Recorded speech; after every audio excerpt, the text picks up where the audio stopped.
Go. Hi, I'm Mary McDonald. I'm from UW La Crosse, and I'm a freshman this year.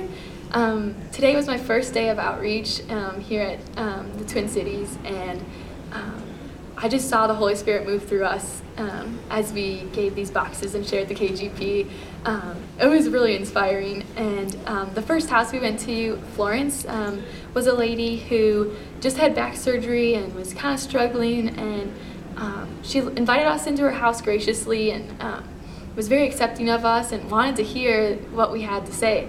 So we sat down on the sofa with her and talked about the KGP. And after point number 1, she decides to bring in her 3 children and have them sit with us and listen. So we gave them a KGP and talked to them and kept going through it. And her husband didn't want to listen at first. We asked him and he didn't want to, so he stayed in the kitchen.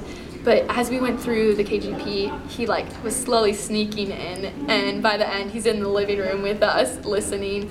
And we just prayed that he would hear the word. And Florence came back to Christ, and it was super exciting. And she wants to.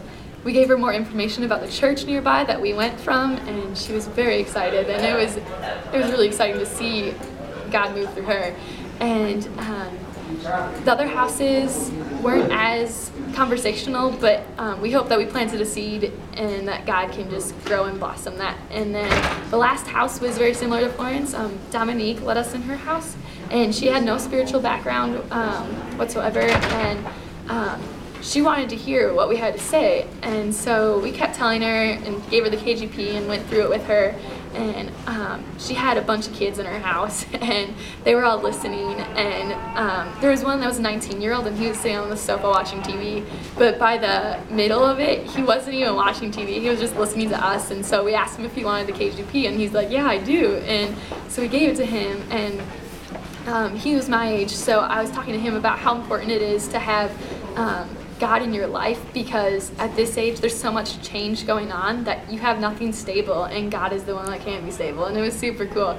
And by the end, Dominique said that she had accepted Christ into her life and just wants prayers from us. And so if you have extra prayers, that would be wonderful. And I just want to praise the Holy Spirit. Look at what happened because of what the Holy Spirit can do. We could not do that alone. It was through Him, and it was wonderful.